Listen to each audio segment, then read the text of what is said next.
National Herald કેસને લઈને ગુજરાત સહિત રાજ્યભરમાં ભાજપ દ્વારા વિરોધ પ્રદર્શન. નેશનલ હેરાલ્ડ કેસને લઈને રાજકારણ ગરમાયું છે. દેશભરમાં ભાજપ દ્વારા વિરોધ પ્રદર્શન કરવામાં આવ્યું, ત્યારે ગુજરાતમાં પણ ભાજપના કાર્યકર્તાઓ રસ્તા પર ઉતર્યા હતા, વિરોધ કર્યો. અમદાવાદમાં ભાજપના નેતાઓ દ્વારા હેરાલ્ડ કેસને લઈને ઉગ્ર વિરોધ પ્રદર્શન કરવામાં આવ્યું. શહેરના ટાઉન હોલ ખાતે ભાજપના નેતા અમિત શાહની આગેવાનીમાં ભાજપના કાર્યકર્તાઓ એકત્ર થયા હતા. સોનિયા ગાંધી અને રાહુલ ગાંધીના પોસ્ટરો સાથે હલ્લાબોલ કર્યું અને પૂતળાનું દહન કરી કડક સજાની માંગ કરી. વિરોધના આ દ્રશ્યો છે ગાંધીનગરના. અહીં પણ શહેર ભાજપ દ્વારા વિરોધ પ્રદર્શન કરાયું. ગાંધીનગર ધારાસભ્ય રીટાબેન પટેલની આગેવાનીમાં વિરોધ પ્રદર્શન થયું. કોંગ્રેસના નેતા સોનિયા ગાંધી અને રાહુલ ગાંધીનો નેશનલ હેરાલ્ડ કેસમાં થયેલ ચાર્જશીટ અંગે ભાજપે વિરોધ કર્યો. ભાજપના કાર્યકરોએ રાહુલ ગાંધીના પુતળા દહન કરી વિરોધ કર્યો. વિરોધની આંખ ભરૂચ પણ પહોંચી હતી. ભરૂચમાં ભાજપ દ્વારા વિરોધ કરવામાં આવ્યો. નેશનલ હેરાલ્ડ કેસને લઈને વિરોધ પ્રદર્શન કરાયું. નેશનલ હેરાલ્ડ કેસના અનુસંધાને અને કોંગ્રેસના વ્યાપક ભ્રષ્ટાચારના વિરોધમાં વિરોધ કરવામાં આવ્યો હતો. વિરોધ પ્રદર્શન અને પુતળા દહનનો કાર્યક્રમ ભરૂચ શહેરના હનુમાનજી મંદિર, પટેલ સુપર માર્કેટ ખાતે યોજાયો હતો. પોલીસે પુતળા દહન કરતા પહેલા જ કાર્યકરો પાસેથી પુતળા કબજે કરી તેમને સ્થળ પરથી દૂર કરાવ્યા હતા.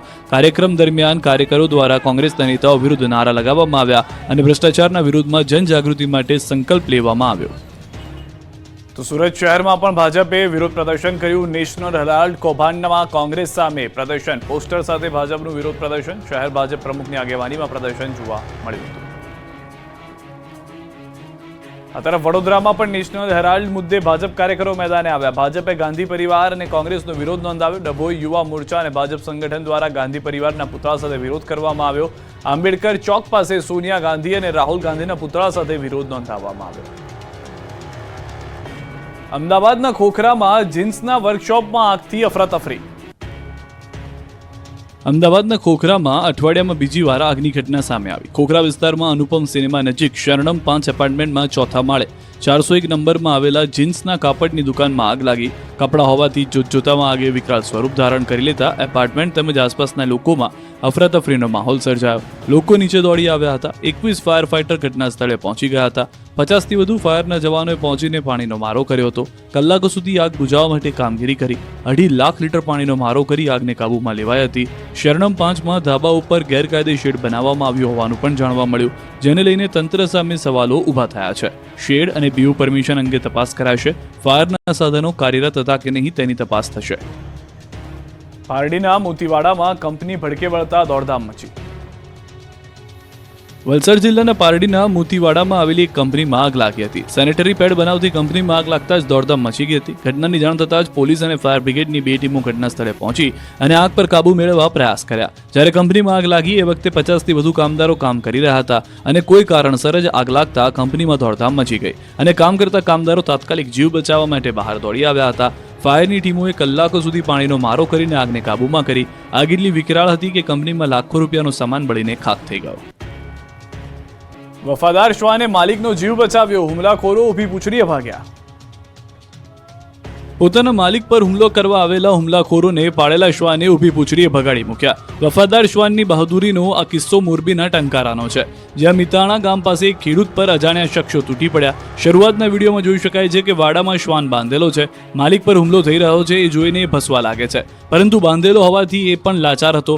આ જ દરમિયાન તેનો માલિક હુમલાખોરોથી બચવા દોડી આવે છે. દિવાલ કૂદવાનો પ્રયાસ કરે છે, પરંતુ દિવાલ કૂદી શકતો નથી. 2 હુમલાખોર જેવા તેની પાસે પહોંચે કે તરત જ શ્વાન વધારે ભસે છે. હુમલાખોરો ડરી જાય છે. આ દરમિયાન ત્રીજો હુમલાખોર હાથમાં પાવડો લઈને શ્વાનના માલિકને મારવા દોડે છે, જેને શ્વાન અટકાવે છે. તરત જ ખેડૂત શ્વાનને છૂટો કરી નાખે છે. પછી તો વફાદાર શ્વાન હુમલાખોરોની પાછળ દોડીને ત્યાંથી ભગાડી મૂકે છે. સામે મોત ભાળી ગયેલા ખેડૂતને તેના શ્વાને નવજીવન આપ્યું. ખેડૂતનો દાવો છે કે હુમલાખોરો કોણ હતા તે અંગે તેઓને કંઈ જ ખબર નથી. જૂનાગઢમાં 3 દરગાહ, 5 મંદિર સહિત અનેક ગેરકાયદે બાંધકામો તોડી પડાયા.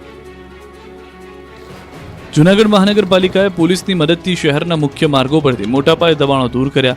મોડી રાત્રે શરૂ થયેલી આ કાર્યવાહીમાં 3 દરગાહ, 5થી વધુ મંદિરો અને અસામાજિક તત્વોના 2 મકાનો સહિતના દબાણો હટાવવામાં આવ્યા. દબાણ હટાવ અભિયાન અંતર્ગત ગાંધી ચોક, દાતાર રોડ અને તળાવ દરવાજા નજીક પેટ્રોલ પંપ પાસેની દરગાહો દૂર કરવામાં આવી. આ ઉપરાંત ખાડિયા વિસ્તાર સહિતના વિસ્તારોમાંથી અસામાજિક તત્વોના મકાનો પણ તોડી પાડવામાં આવ્યા. મહાનગરપાલિકાના ડેપ્યુટી કમિશનર જાપડાના કહેવા મુજબ સુપ્રીમ કોર્ટમાં ચાલી રહેલી PILના આધારે રાજ્ય સરકારની સૂચના મુજબ આ કાર્યવાહી કરવામાં આવી રહી છે. દબાણકર્તાઓને અગાઉથી નોટિસ આપી દસ્તાવેજો રજૂ કરવા માટે સમય આપવામાં આવ્યો હતો, પરંતુ કોઈ પ્રતિસાદ ન મળતા આ પગલું લેવામાં આવ્યું છે. આગામી સમયમાં આવી કાર્યવાહી નિયમિત બનાવવામાં આવશે અને તમામ ગેરકાયદેસર મિલકતો સામે આક્રમક કાર્યવાહી કરવામાં આવશે. દબાણો દૂર થવાથી શહેરની ટ્રાફિક વ્યવસ્થામાં સુધારો થશે અને વિકાસ કાર્યો માટે જગ્યા ઉપલબ્ધ થશે. આ તરફ જામનગરમાં ચાલ્યું દાદાનું બુલડોઝર. જૂનાગઢ બાદ જામનગરમાં પણ ચાલ્યું તંત્રનું બુલડોઝર. શહેરના જકાતનાકા સર્કલથી સમર્પણ સર્કલ સુધી ખડકેલા દબાણો હટાવવામાં આવ્યા. તંત્ર દ્વારા વહેલી સવારથી જ દબાણ હટાવવાની કામગીરી કરાઈ. ડીપી રોડની અમલવારીને લઈને દબાણ હટાવ ઝુંબેશ હાથ ધરાઈ હતી. 4 જેસીબી મશીન લઈને ટીમ પહોંચી ગઈ. દબાણ પર બુલડોઝર ફેરવી મકાનો જમીનદોસ્ત કરાયા. પોલીસ બંદોબસ્ત સાથે એસ્ટેટ શાખાએ ડિમોલિશન કામગીરી કરી. તંત્ર દ્વારા દબાણ હટાવવામાં આવતા દબાણકર્તાઓમાં ફફડાટ ફેલાયો હતો. 3 થી વધુ જિલ્લામાં તસ્કરોએ તરખાટ મચાવ્યો. રાજકોટમાં પોલીસ સામે જ 75 લાખની ઘડિયાળની ચોરી. વડોદરાના વાઘોડિયામાં તસ્કરોએ તરખાટ મચાવ્યો છે. વાઘોડિયા જીઆઈડીસીમાં વધુ એક ચોરીની ઘટના બની છે. આ વખતે કંપની બહાર પાર્કિંગમાં પાર્ક કરેલી કામદારની બાઇક ચોરાઈ છે. શિવ પેકેજિંગ કંપની બહાર પાર્ક કરેલી મોટરસાઇકલની ઉઠાંતરી કરતા શખ્સો કેમેરામાં કેદ થયા. બાઇક લઈ આવેલા 2 ઇસમો પૈકી એકે મોટરસાઇકલ ચોરી કરી બીજી મોટરસાઇકલથી ધક્કો મારી ફરાર થયા. આ તરફ અમદાવાદમાં પગની સારવાર માટે સગા સંબંધી પાસેથી રૂપિયા ન મળતા એક યુવક મિત્ર સાથે મળી ચોરીના રવાડે ચડ્યો. જો કે ચોરી કરવા માટે રિક્ષાનો ઉપયોગ કરવો આરોપીઓને ભારે પડી ગયો. અમદાવાદના મણિનગરમાં આવી જ એક ચોર ગેંગને પોલીસે પકડી છે. જયનગર સોસાયટીમાં માતાજીની મૂર્તિ, સોના ચાંદીના દાગીના અને આઈફોન સહિતના મુદ્દામાલની ચોરી કરી હતી. પોલીસે 4 આરોપીની ધરપકડ કરી. પૂછપરછમાં ખુલાસો થયો કે સમીર ખાન ઉર્ફે કાણિયો પઠાણને પગમાં સળિયો નાખેલો છે અને તેની સારવારમાં પૈસા ન મળતા તે ચોરીના રવાડે ચડ્યો હતો. આ ચોરીને અંજામ આપવા આરોપીઓએ રિક્ષાનો ઉપયોગ કર્યો અને આ જ રિક્ષાએ આરોપીઓને જેલ સુધી પહોંચાડી દીધા. પોલીસના મતે આરોપી સમીર ખાન પઠાણ અગાઉ 14 ગુનામાં પકડાઈ ચૂક્યો છે અને 2 વખત પાસા પણ ભોગવી ચૂક્યો છે. તો અન્ય આરોપીઓ પણ ગુનાહિત ઇતિહાસ ધરાવે છે. તો રાજકોટ શહેર પોલીસને તસ્કરોએ પડકાર ફેંક્યો હોય તે પ્રકારની ઘટના સામે આવી. શહેરના એ ડિવિઝન પોલીસ સ્ટેશનથી માત્ર 100 મીટર દૂર લાખો રૂપિયાની માલમત્તાની ચોરી થઈ. શોરૂમમાં વહેલી સવારે 66 લાખ રૂપિયાની કિંમતી કાંડા ઘડિયાળ તેમજ 4 લાખ રૂપિયાની રોકડની ચોરી થઈ હતી. પોલીસની પ્રાથમિક તપાસમાં શોરૂમમાં માત્ર એક જ તસ્કરે પ્રવેશ કરીને માત્ર 23 મિનિટમાં લાખો રૂપિયાની માલમત્તાની ચોરી કરી હતી. સમગ્ર ઘટના સીસીટીવી કેમેરામાં કેદ થઈ હતી. અંતે 32 દિવસે વ્યાયામ શિક્ષકોનું આંદોલન સમેટાયું. ગાંધીનગરમાં છેલ્લા 1 મહિનાથી વ્યાયામ શિક્ષકો કાયમી ભરતીની માંગ સાથે વિરોધ પ્રદર્શન કરી રહ્યા હતા. તે આંદોલન હવે સમેટાયું છે. આંદોલનકારી વ્યાયામ શિક્ષકોની મુખ્યમંત્રી ભૂપેન્દ્ર પટેલ સાથે બેઠક યોજાઈ હતી. જે બાદ આંદોલન સમેટાયું. સીએમએ અધિકારીઓને માંગનો નિકાલ કરવા આદેશ કર્યો. મુખ્યમંત્રી અધિકારીઓને કમિટી બનાવવાની સૂચના આપી છે. 1588 શિક્ષકોને ભરતીમાં ઉંમરનો બાદ અપાશે, જેથી જ્યાં સુધી ભરતીને લઈને સત્તાવાર જાહેરાત કરવામાં નહીં આવે ત્યાં સુધી વ્યાયામ શિક્ષકોએ આંદોલન સ્થગિત કરવાનો નિર્ણય લીધો છે. છેલ્લા 32 દિવસથી આંદોલન ચાલી રહ્યું હતું. હવે નીતિગત નિર્ણય આવનાર 3 મહિનામાં લેવાશે. 1588 ખેલ સહાયકોની નિયુક્તિ અંગે વિચારણા કરવામાં આવશે. સુરતમાં ડાયમંડના રત્ન કલાકારો બીજા દિવસે પણ કામથી રહ્યા અળગા. કરોડો રૂપિયાનું કામ ઠપ. સતત 2 દિવસથી સુરતના રત્ન કલાકારો વિરોધ કરી રહ્યા છે. HVK ડાયમંડ સામે કારીગરોએ બાયો ચડાવી છે. સુરતના કતારગામ ગોતલાવાડીમાં આવેલ HVK ડાયમંડના રત્ન કલાકારોએ ભાવ વધારાની માંગ સાથે સતત બીજા દિવસે હડતાલ કરી. રત્ન કલાકારો ભાવ વધારો કરવાની માંગણી સાથે કામથી અળગા રહી હડતાલ પર ઉતરી આવ્યા. કતારગામ વિસ્તારમાં રત્ન કલાકારો એકઠા થઈ વિરોધ કર્યો. રત્ન કલાકારોએ ભાવ વધારાની માંગ કરતા માલિકે ભાવ વધારો કરવાની આપી બાહેધરી, પરંતુ ભાવમાં વધારો ન કરતા રત્ન કલાકારોએ હડતાલનું શસ્ત્ર ઉગામ્યું છે. રત્ન કલાકારોને અત્યારે એક ડાયમંડ તળિયાનો 16 રૂપિયા 50 પૈસા ભાવ મળે છે. રત્ન કલાકારોની માંગણી એવી છે કે તેમાં 1.5 રૂપિયાનો વધારો કરવામાં આવે. જ્યાં સુધી ભાવ વધારો નહીં થાય ત્યાં સુધી રત્ન કલાકારો કામ પર નહીં લાગે. હાલ હીરામાં મંદીને લીધે કારીગરોને ઘર ચલાવવાના પણ ફાંફા પડી ગયા છે. 100 જેટલા રત્ન કલાકારો હડતાલ પર ઉતરી આવતા લાખો રૂપિયાનું કામ અટકી પડ્યું છે. રાજકોટથી સમાચાર. તોરણિયા ગામના સ્થાનિકોના ધરણા. રાહતના રૂપિયા માટે ગામ લોકોના ધરણા. તાલુકા પંચાયત કચેરીના મેદાનમાં ધરણા. મનરેગા હેઠળ રાહતની કામગીરી કરાઈ હતી. વેતનની ચૂકવણી ન થતા લોકો ધરણા પર બેઠા છે. અધિકારીઓ પૈસા માંગતા હોવાનો સરપંચનો આરોપ. ગાંધીનગરમાં કમલમમાં ભાજપની બેઠક યોજાઈ. બેઠકમાં ભાજપના રાષ્ટ્રીય મહામંત્રી રાધામોહન દાસ અગ્રવાલે વકફ બિલ મુદ્દે સચ્ચર સમિતિનો ઉલ્લેખ કર્યો હતો. વકફ અલ્લાહની સંપત્તિ છે જે વેચાય નહીં, પરંતુ તે સંપત્તિ વેચવામાં આવી. વકફની મોટાભાગની જમીનો પર મોટા નેતાઓએ કબજો મેળવ્યો છે, જ્યારે આ જમીન પર હક ફક્ત ગરીબ અને અનાથ મુસ્લિમોનો હતો. સાથે જ તેમણે કહ્યું કે મોદી સરકારની નીતિ જાતિ આધારિત નહીં પણ દેશના ગરીબો માટે બનેલી છે. જેમ કે મુસ્લિમ સમુદાયની 15% વસ્તી સામે 31% લાભ આવાસ યોજનામાં મળ્યો. વકફના નામે રાજકારણ કરવામાં આવી રહ્યું છે. વકફની જે સંપત્તિ પર કોંગ્રેસના નેતાનો કબજો છે, તેઓ આ મુદ્દે મુસ્લિમોને ભડકાવવાનો પ્રયત્ન કરી રહ્યા છે.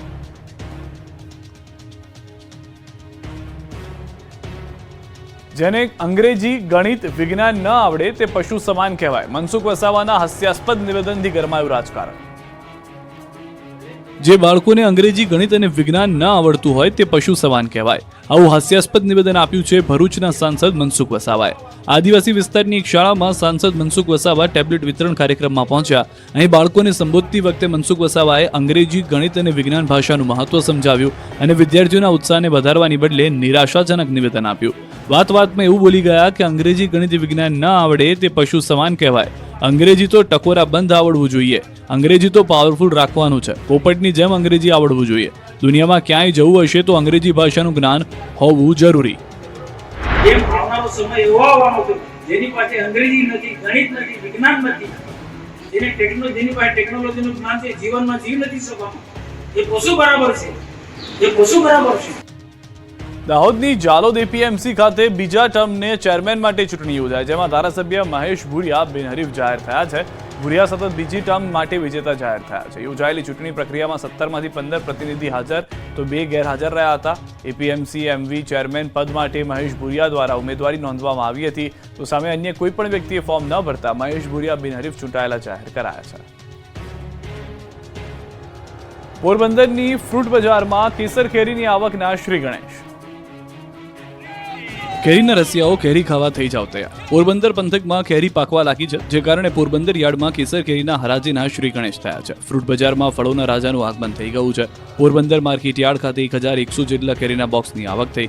ગત વર્ષની જેમ આ વર્ષે પણ ગીરની કેસર કેરીની સાથે પોરબંદર જિલ્લાની સ્થાનિક કેરીઓની આવક અને માંગ વધુ જોવા મળી. પોરબંદર માર્કેટિંગ યાર્ડ ખાતે સુદામા ફ્રૂટ કંપનીમાં 750 બોક્સની આવક થઈ હતી, જેની હરાજીમાં 900 થી લઈને 1625 સુધી બોક્સના ભાવ બોલાયા હતા. હજુ તો સિઝનની શરૂઆત છે, ધીમે ધીમે આવક પણ વધશે, જેની સામે ભાવ ઘટશે. ખેડૂતો માટે માઠા સમાચાર. ગુજરાતમાં આ વખતે મોડું બેસી શકે છે ચોમાસું. ચોમાસાને લઈને ખેડૂતો માટે માઠા સમાચાર આવ્યા છે. ભલે ચોમાસામાં આ વખતે 105% વરસાદ પડવાની સંભાવના હોય, પરંતુ ગુજરાતમાં ચોમાસાનું આગમન મોડું થઈ શકે છે. હવામાન નિષ્ણાંત પરેશ ગોસ્વામીએ વાવણી લાયક વરસાદને લઈને સંભવિત તારીખો જાહેર કરી છે. પરેશ ગોસ્વામીના અનુમાન મુજબ ગુજરાતમાં ચોમાસું થોડું મોડું પહોંચી શકે છે. 22 થી 28 જૂન સુધીમાં ચોમાસું ગુજરાતમાં બેસશે. સૌરાષ્ટ્ર, દક્ષિણ ગુજરાતમાં 28 જૂન સુધીમાં પહોંચશે ચોમાસું. મધ્ય ગુજરાત, કચ્છના કેટલાક ભાગોમાં પણ 28 જૂન સુધી શક્યતા છે, તો ઉત્તર ગુજરાત અને બાકીના ભાગોમાં 29 જૂનથી 7 જુલાઈ સુધીમાં ચોમાસું બેસશે. 2 રાઉન્ડમાં ચોમાસું પહોંચે તેવી સંભાવના છે. ચોમાસાની શરૂઆત જરૂરિયાત પ્રમાણેની રહેશે. જૂનના અંત અને જુલાઈની શરૂઆતમાં વાવણી થઈ શકે. સુરતમાં દર મહિને 4 લાખના પગારદાર એન્જિનિયરે જીવનથી કંટાળી આપઘાત કર્યો.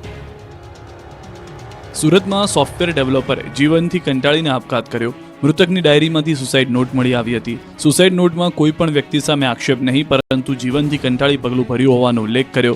સુસાઇડ નોટમાં અક્ષત શાહે માફી પણ માંગી છે. પગલું ભરતા પહેલા કંપનીના ઈમેલ આઈડી પર પોતે ભરી રહેલા પગલાં અંગે જાણ પણ કરી હતી. જોકે હોટલ પર પરિવાર પહોંચે તે પહેલા અક્ષત શાહે હોટલના ચોથા માળેથી મોતની છલાંગ લગાવી. તપાસમાં ખુલાસો થયો છે કે મૃતક અક્ષત શાહનું વાર્ષિક પેકેજ 60 લાખ હતું અને દર મહિને 4.25 લાખનો પગારદાર હતો. મૃતક પાસેથી લેપટોપ, મોબાઈલ, બેગ અને ડાયરી પણ કબજે લેવાઈ છે.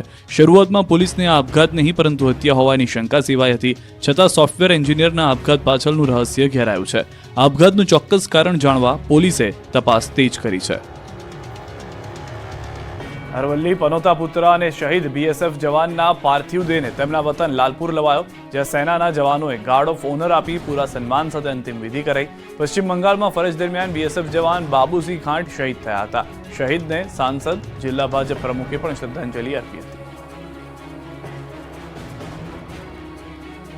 સુરતથી ફરી એકવાર એમડી ડ્રગ્સ ઝડપાયું છે. સુરતમાંથી ફરી એમડી ડ્રગ્સ ઝડપાયું છે. કડોદરા પોલીસે 9 લાખનું એમડી ડ્રગ્સ પકડ્યું છે. સાથે જ પોલીસે એક આરોપીની ધરપકડ કરી છે.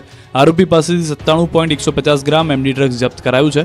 આરોપી પાસેથી રોકડા રૂપિયા, એક મોપેડ સહિત ડ્રગ્સ મળી 10.01 લાખનો મુદ્દામાલ જપ્ત કરાયો છે. આરોપી જલાલુદ્દીન ઇસ્માઇલ શેખને પકડ્યો છે, જ્યારે ભાટિયાના સહેબ નામના ઇસમને વોન્ટેડ જાહેર કરાયો છે. જે આરોપી અગાઉ લાલગેટ પોલીસ મથકમાં ડ્રગ્સ કેસ, જુગારના કેસમાં પણ અંદર જઈ ચૂક્યો છે. 6 માસ અગાઉનો આરોપી લાજપુર જેલમાંથી જામીન પર બહાર આવ્યો હતો. બહાર આવી ફરી એમડી ડ્રગ્સનો વેપલો શરૂ કર્યો હતો. વધુ તપાસ કડોદરા પોલીસે હાથ ધરી. 10 રૂપિયા માટે સગીરની હત્યા બાદ પોલીસનું કોમ્બિંગ, રાત્રે પોલીસના ધાડે ધાડા ઉતર્યા. સુરતના કાપોદ્રામાં સોમવારે નજીવા ઝઘડામાં સગીરની હત્યાની ઘટનાથી લોકોમાં ભારે રોષ જોવા મળી રહ્યો છે. નશાખોર હત્યારાને ફાંસીની સજાની માંગ સાથે ન્યાયનો પોકાર કર્યો હતો. આ વિસ્તારમાં અસામાજિક તત્વોનો આતંક હોવાના આક્ષેપો થયા હોવાથી પોલીસ દ્વારા રાત્રિના સમયે કોમ્બિંગ હાથ ધરવામાં આવ્યું. આ વિસ્તારમાં રાત્રે પોલીસના ધાડે ધાડા ઉતર્યા હતા. કૃષ્ણનગર, દીનદયાલનગર અને રામનગર વસાહતમાં અસામાજિક તત્વોને પકડી પાડવા માટે પોલીસે કોમ્બિંગ કર્યું હતું. Kapodra police zone 1 DCP Alok Kumar, SOG DCP Nakum અને crime branch DCP Bhavesh Rojiya સહિતના પોલીસ દ્વારા મૃતકના પરિવારને મળ્યા હતા. ત્યારબાદ કૃષ્ણનગર વસાહત, દીનદયાલનગર વસાહત અને રામનગર વસાહતમાં કોમ્બિંગ કરાયું હતું. અસામાજિક તત્વોને પોલીસ દ્વારા કડક સૂચના આપવામાં આવી હતી. મહારાષ્ટ્રથી કાગળ લાવી નકલી નોટ બનાવતા શખ્સો પકડાયા.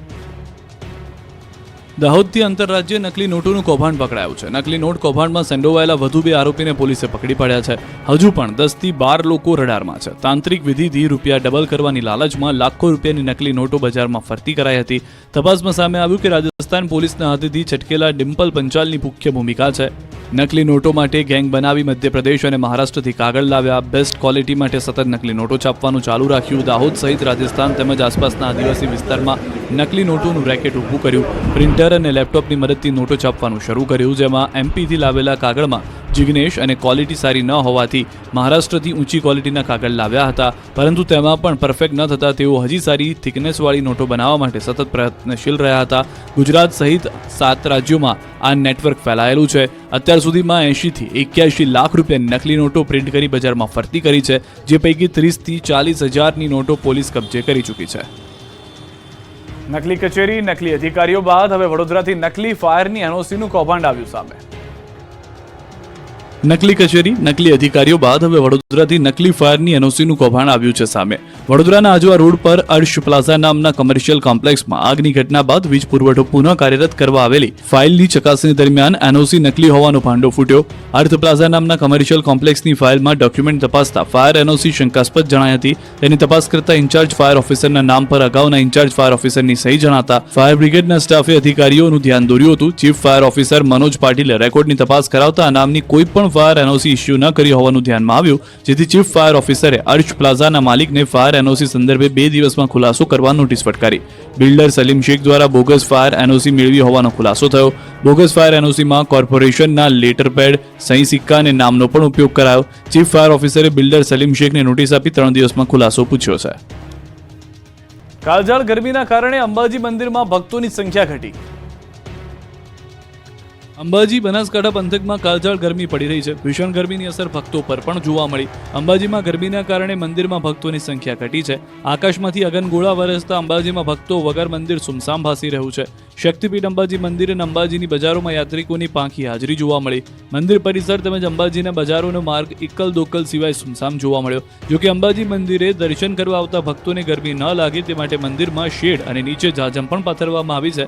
બીજી તરફ લોકો ગરમી રાહત મેળવવા શિરડીના રસ સેન્ટર, જ્યુસ સેન્ટરનો સહારો લેતા નજરે પડ્યા હતા. અમરનાથ યાત્રાને લઈને મેડિકલ સર્ટિફિકેટ માટે સિવિલ હોસ્પિટલમાં લાગી લાઈન. અમરનાથ યાત્રા માટે રજીસ્ટ્રેશન 14 એપ્રિલથી શરૂ થઈ ગયું છે. આ વર્ષે અમરનાથ યાત્રા 25 જુલાઈ 2025થી શરૂ થઈ રહી છે અને તે 19 ઓગસ્ટ 2025 સુધી ચાલશે, જેને લઈને મેડિકલ સર્ટિફિકેટ માટે સોલા સિવિલ હોસ્પિટલમાં લોકોની લાઈન લાગવા લાગી છે. અમદાવાદની સોલા સિવિલ હોસ્પિટલમાં અમરનાથ યાત્રાળુઓ માટે મેડિકલ સર્ટિફિકેટ આપવા શરૂ કરવામાં આવ્યું. અમરનાથ યાત્રાએ જતા યાત્રિકોનું શારીરિક સ્વાસ્થ્ય ફિટ છે તે અંગેનું મેડિકલ સર્ટિફિકેટ આપવું ફરજિયાત છે. તેથી અમદાવાદની સોલા સિવિલ હોસ્પિટલમાં અમરનાથ યાત્રાએ જવા માંગતા યાત્રાળુઓનો ધસારો જોવા મળી રહ્યો છે. સોલા સિવિલ હોસ્પિટલમાં મેડિકલ સર્ટિફિકેટની કામગીરી પણ શરૂ થઈ ગઈ છે. 8 એપ્રિલથી ફિટનેસ સર્ટિફિકેટ આપવાની શરૂઆત કરવામાં કરવામાં આવી છે. અત્યાર સુધીમાં 150 જેટલા ફિટનેસ સર્ટિફિકેટ ઇસ્યુ કરવામાં આવ્યા છે. આ ફિટનેસ સર્ટિફિકેટ ફિઝિકલ તકલીફ, હૃદયની તકલીફ, આંખની તકલીફ, બ્લડ રિપોર્ટ, CBC તેમજ એક્સરે કર્યા બાદ મેડિકલ સર્ટિફિકેટ આપવામાં આવે છે. અમદાવાદમાં 5 વર્ષે પલ્લવ 4 રસ્તા પાસે બ્રિજ બનીને તૈયાર. 1 લાખથી વધુ લોકોએ 2 જંકશન પર ઊભા રહેવું નહીં પડે. અમદાવાદના 132 ફૂટ રિંગ રોડ પર 2 જંકશનને આવરી લેતો પલ્લવ બ્રિજ લગભગ તૈયાર થઈ ગયો છે. પલ્લવ 4 રસ્તા અને પ્રગતિનગરને જોડતા રસ્તા પર બનાવાયેલા ઓવરબ્રિજનું ટૂંક સમયમાં લોકાર્પણ થશે. મહાનગરપાલિકા દ્વારા અંદાજિત 116 કરોડના ખર્ચે નિર્માણ કરાયેલા ઓવરબ્રિજના ટેસ્ટિંગની કામગીરી શરૂ કરાઈ. બ્રિજની ગુણવત્તા અને સ્પાનની મજબૂતીની તપાસ માટે 300 મેટ્રિક ટન લોડ ટેસ્ટની કામગીરી ચાલી રહી છે. 24 કલાક સુધી 10 મોટા હેવી ટ્રક માટી સાથે લોડ કરી બ્રિજના સ્પાન પર ઊભા રાખવામાં આવશે. મે મહિનામાં આ બ્રિજ વાહન ચાલકો માટે ખુલ્લો મુકાય તેવી શક્યતા છે. 935 મીટર લાંબો પલ્લવ બ્રિજ તૈયાર થઈ જતા 1 લાખથી વધુ વાહન ચાલકોએ આ 2 જંકશન પર ટ્રાફિકમાં ઊભા રહેવું નહીં પડે. બીજી બાજુ SG હાઈવેની જેમ 132 ફૂટ રિંગ રોડ ઉપર વધુ 3 બ્રિજ બની જાય તો અખબારનગરથી વાસણા માત્ર 20 મિનિટ કરતા ઓછા સમયમાં પહોંચી જવાશે. મહત્વનું છે કે વિવાદાસ્પદ હાટકેશ્વર બ્રિજ બનાવનાર અજય ઇન્ફ્રા કંપનીને જ આ બ્રિજ બનાવવાનો કોન્ટ્રાક્ટ અપાયો હતો, પરંતુ હાટકેશ્વર બ્રિજના વિવાદ બાદ અજય ઇન્ફ્રા કંપનીને બ્લેકલિસ્ટ કરતા પલ્લવ 4 રસ્તા બ્રિજનું કામ બંધ કરી નાખ્યું હતું. આખરે અનેક વિવાદ બાદ આ બ્રિજને તૈયાર કરાવી દેવામાં આવ્યો છે. સ્પાન અને બ્રિજની ગુણવત્તા તપાસ બાદ બ્રિજ લોકોની અવરજવર માટે ટૂંક સમયમાં ખુલ્લો મુકાશે. દાઉદી વોહરા સમુદાયના પ્રતિનિધિ મંડળે આજે દિલ્હીમાં પ્રધાનમંત્રી નરેન્દ્ર મોદી સાથે મુલાકાત કરીને વકફ સંશોધન અધિનિયમ માટે તેમનો આભાર માન્યો. પ્રતિનિધિ મંડળે કહ્યું કે આ સમુદાયની લાંબા સમયથી પડતર માંગ હતી. તેમણે પ્રધાનમંત્રીના સબકા સાથ, સબકા વિકાસ, સબકા વિશ્વાસના વિઝન પર ભરોસો વ્યક્ત કર્યો. આ પહેલા પણ પ્રધાનમંત્રી જ્યારે ન્યૂઝ 18ના પ્લેટફોર્મ પર આવ્યા હતા ત્યારે તેમણે કહ્યું હતું કે અનેક એવા સમાજના લોકો છે કે જેઓ ઈચ્છી રહ્યા હતા કે આ બિલમાં સંશોધન થાય, જેને ધ્યાનમાં રાખીને જ અમે આ બિલમાં સંશોધન કરી રહ્યા છે. અને આજે જે રીતે દ્રશ્યોમાં પણ આપ જોઈ રહ્યા છો, જે પ્રતિનિધિઓ આવ્યા હતા દાઉદી વોહરા સમુદાયના, તેઓએ પણ પ્રધાનમંત્રી નરેન્દ્ર મોદી અને તેમની સરકારનો આભાર માન્યો હતો.